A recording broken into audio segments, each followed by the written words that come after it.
Hello दोस्तों, welcome to my channel. और मैं हूं सुमित वर्मा। इस वीडियो में मैं आपसे डिस्कस करने वाला हूं माननीय मुख्यमंत्री शिवराज सिंह चौहान जी के उस ट्वीट के बारे में जो कुछ दिन पहले आया था। हालांकि ये वीडियो बनाने में शायद मैं देर कर रहा हूं, लेकिन अगर अच्छी चीज़ हो तो वहां पर देरी इम्पॉर्टेंट नहीं रखती। तो सबसे पहले इस ट्वीट को पढ़ते हैं, फिर बात करते हैं कि मैं क्या आपसे शेयर करना चाहता हूँ। तो इन्होंने एक ट्वीट किया था, जनसंपर्क एमपी इस नाम से ये ट्विटर हैंडल है, जिसे आजकल एक्स कहा जाता है। उसमें ट्वीट किया गया कि सरकारी नौकरियों में 1 लाख भर्ती का लक्ष्य हमने पूरा कर लिया है। अगले साल फिर 1 लाख सरकारी नौकरियां निकाली जाएंगी ताकि युवाओं को रोजगार मिलता रहे। ये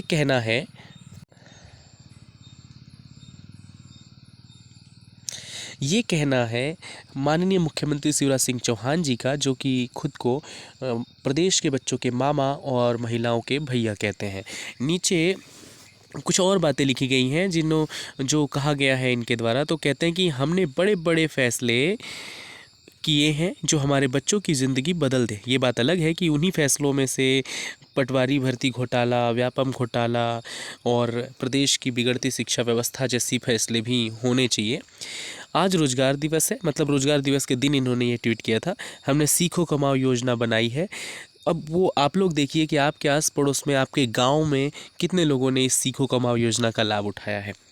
उद्योगों में बच्चे काम सीखने जाएंगे और उन्हें काम सीखने के दौरान 8,000 रुपये महीना दिया जाएगा। ठीक है, सरकारी नौकरियों में 1 लाख भर्तियों का लक्ष्य हमने पूरा कर लिया है। जिन्हें नहीं पता उन्हें मैं बता दूं कि इन्होंने कुछ ही महीनों पहले ये घोषणा किया था पब्लिकली कि ये 1 साल में 1 लाख सरकारी भर्तियां इस साल करेंगे ताकि युवाओं को रोजगार मिलता रहे। तो ये कह रहे हैं इस ट्वीट में कि हमने जो लक्ष्य रखा था कि इस साल 1 लाख सरकारी पदों पर भर्तियां की जाएंगी, वो हमने पूरा कर लिया।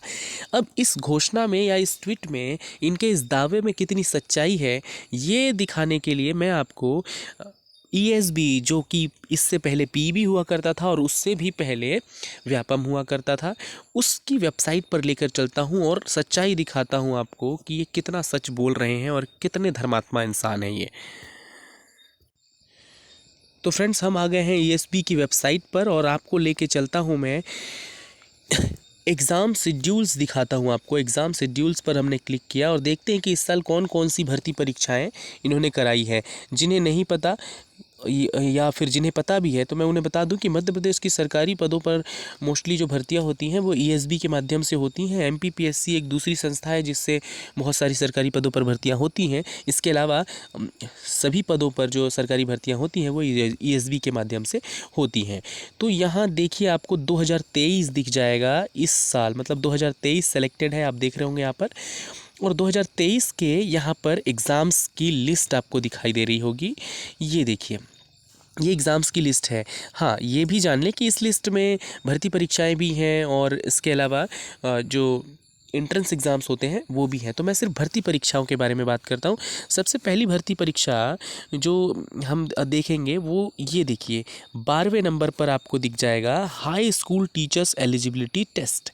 ठीक है, और ये भर्ती परीक्षा 2022 की है। मतलब कि एग्ज़ाम चाहे 23 में हुआ हो, लेकिन ये 22 की भर्ती परीक्षा है, तो इसे हम छोड़ देते हैं, इसकी बात नहीं करते। लेकिन अगर हम इसको शामिल कर भी लें, 2022 की भर्ती को हम 2023 की ही मान लें, तो भी देखिए यहाँ से अब सिर्फ ये 2 भर्ती परीक्षाएं हैं जिनमें रिज़ल्ट घोषित हुआ है और आगे की प्रक्रिया भी हुई है। कुछ लोगों को नियुक्ति मिली भी है, कुछ को नहीं भी मिली है। लेकिन जो उसके बाद आप देखेंगे यहाँ पर 10वें नंबर पर देखिए, आप खुद भी इस वेबसाइट पर जाकर चेक कर सकते हैं। आज भी वन रक्षक, क्षेत्र रक्षक, वन विभाग के अंतर्गत और साथ ही जेल विभाग के अंतर्गत जेल प्रहरी और जेल अधीक्षक की कंबाइंड भर्ती परीक्षा हुई थी। और ये भर्ती परीक्षा कब निकली थी ये वैकेंसी? तो ये वैकेंसी निकली थी नवंबर 2022 में। जी हाँ, ये 2022 की भर्ती है, 2023 की नहीं। नवंबर 2022 में ये भर्ती निकली थी, जिसकी जो परीक्षाएं हैं वो संपन्न हुई थी जून में। 25 मई से 20 जून तक परीक्षाएं संपन्न हुई थी। जून में परीक्षाएं संपन्न हुई, लेकिन इसका आज तक रिजल्ट भी घोषित नहीं हुआ है। 2022 की भर्ती परीक्षा अब 2023 एंडिंग पर है। हम अक्टूबर में हैं, 2 महीने बचे हुए हैं, मतलब लगभग साल भर होने वाला है जब से ये फॉर्म भराया गया था। नवंबर में फॉर्म भराए गए थे, नवंबर वापस से आने वाला है। अभी तक इस भर्ती परीक्षा का रिजल्ट तक घोषित नहीं कर पाए हमारे मामा जी, और उनका कहना है कि 1 लाख भर्तियाँ पूरी हो गई। अब उनसे कोई लिस्ट मंगवाए भैया कि वो 1 लाख भर्ती परीक्षाओं में किन किन परीक्षाओं को गिन रहे हैं, और कहीं वो अपने पूरे कार्यकाल की भर्तियों को तो नहीं गिनवा रहे हैं, क्योंकि इस साल में हमें तो भर्तियां नहीं दिखाई दे रही जिन पर नियुक्तियां हो गई हो। अब इसके ऊपर चलते हैं, ये तो एक एग्जाम्पल हुआ। अब चलते हैं 9वें नंबर पर, ग्रुप 5 स्टाफ नर्स, सहायक पशु चिकित्सक, क्षेत्र अधिकारी and other direct and backlog post combined recruitment test. 15 फरवरी 2023 को ये वैकेंसी आती है। इसकी जो परीक्षा है वो 25 जून से 3 जुलाई तक संपन्न हुई। इसके रिजल्ट का क्या हाल है देखते हैं। तो देखिए आप, इसका रिजल्ट भी अभी तक घोषित नहीं हुआ है। रिजल्ट ही घोषित नहीं हुआ तो नियुक्ति की तो आप बात ही छोड़ दीजिए। इसके अलावा अगर आप ऊपर चलें और दूसरी भर्ती परीक्षाओं की बात करें तो हमें एक और भर्ती परीक्षा दिखाई देगी, वो है ग्रुप 4। ये 6 नंबर पर group 4 assistant grade 3 stenotypist, stenographer and other post combined recruitment test 2023।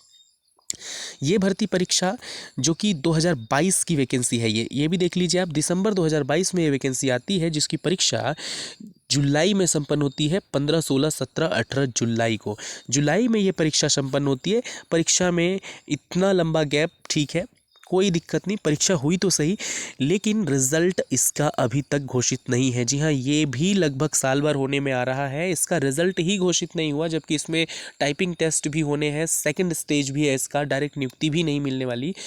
तो जब फर्स्ट रिजल्ट ही नहीं आया है तो सेकंड स्टेज और नियुक्ति की तो बात ही छोड़िए। लेकिन हमारे मामा जी ट्वीट करते हैं कि 1 लाख भर्तियां पूरी कर ली गई हैं। अब आप सोचिए कौन से पदों पर उन्होंने भर्तियां की हैं, किन लोगों को वो नियुक्तियां मिली हैं।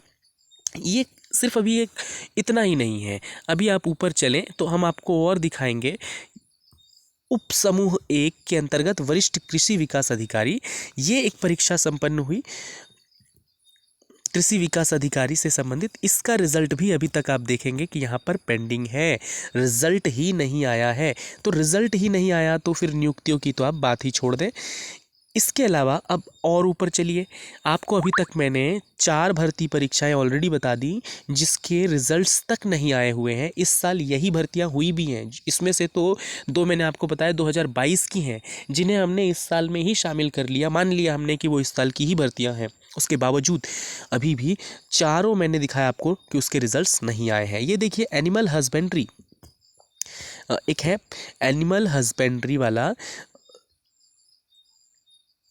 Entrance test, animal husbandry dairy technology diploma test. तो ये तो एंट्रेंस टेस्ट है, इसको रहने देते हैं। पुलिस कांस्टेबल की जो परीक्षा हुई है, जैसे तैसे वो परीक्षा कंप्लीट हुई है, लेकिन इसके रिजल्ट का कोई अता पता नहीं है अभी तक।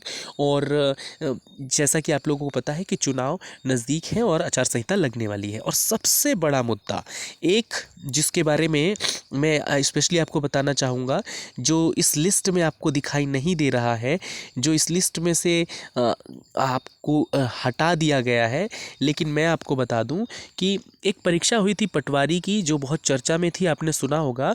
वो भर्ती परीक्षा भी कंप्लीट नहीं हुई है, क्योंकि रिजल्ट घोषित किए गए थे, उसमें बहुत बड़ा घोटाला सामने आया था और वो जांच के आदेश दिए गए थे। उसमें भी हमारे मामा श्री ने दावा किया था कि 15 अगस्त तक मैं दूध का दूध और पानी का पानी कर दूंगा और जो भी इसके जिम्मेदार हैं उन्हें सज़ा दी जाएगी। लेकिन 15 अगस्त कब का बीत चुका है, उसकी जांच अभी भी पूरी नहीं हुई है और उसके नियुक्ति का कोई पता नहीं है।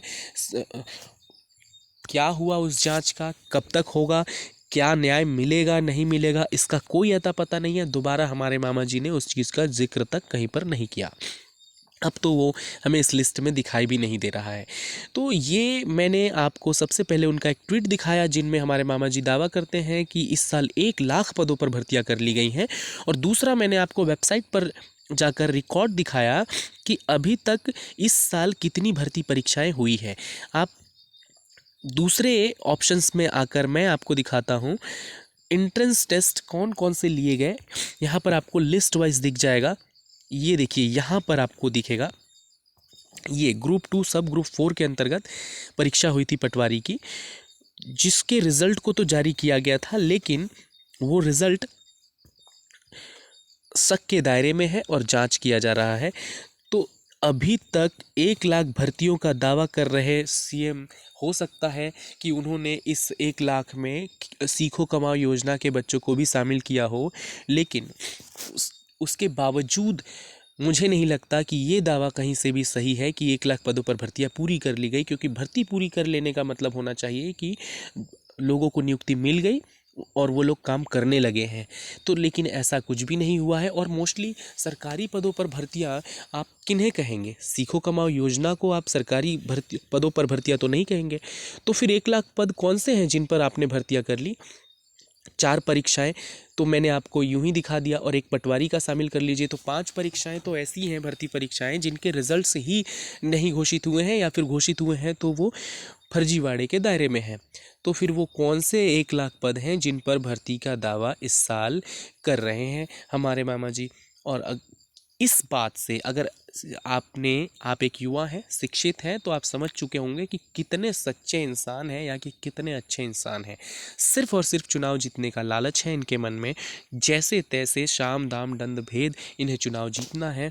और उस इंसान से और कुछ उम्मीद भी नहीं की जा सकती जो विधायक खरीद कर अपनी सरकार बनाए और दूसरे की सरकार गिराए, जो अपने पद की लालसा में इस कृत्य को कर सकता है कि किसी और पार्टी को तोड़कर उसके विधायक अपने पार्टी में शामिल कराकर हारने के बावजूद अपनी सरकार बनाए। उससे हम ये उम्मीद नहीं कर सकते कि वो जनता की भलाई के लिए काम कर रहा है। जो भी वो कर रहे हैं, चाहे वो लाडली बहना योजना हो या इस तरह के लुभावने और भी योजनाएं हो, मेरा मानना है वो सिर्फ और सिर्फ खुद के लिए हैं और अपने चुनाव जीतने के लिए हैं। वो जो लोन लेकर, रिजर्व बैंक से लोन लेकर लगातार योजनाओं पर योजनाएं दे रहे हैं, वो लास्ट चुनावी महीनों में ही क्यों दे रहे हैं, ये समझने वाली बात है। ये सिर्फ और सिर्फ चुनाव जीतने के तरीके हैं, क्योंकि वो लोन उन्हें कोई अपनी संपत्ति, अपना घर बेचकर तो चुकाना है नहीं, वो जनता के नाम पर, सरकार के नाम पर लिया गया लोन है, जिसका बोझ जनता पर ही पड़ना है। बाकी सारे डिसीजंस आपके। अगर आप एक युवा हैं तो सोचिए, समझिए, और आपको 5 साल में सिर्फ एक बार मौका मिलता है, अपने वोट का सही उपयोग कीजिए।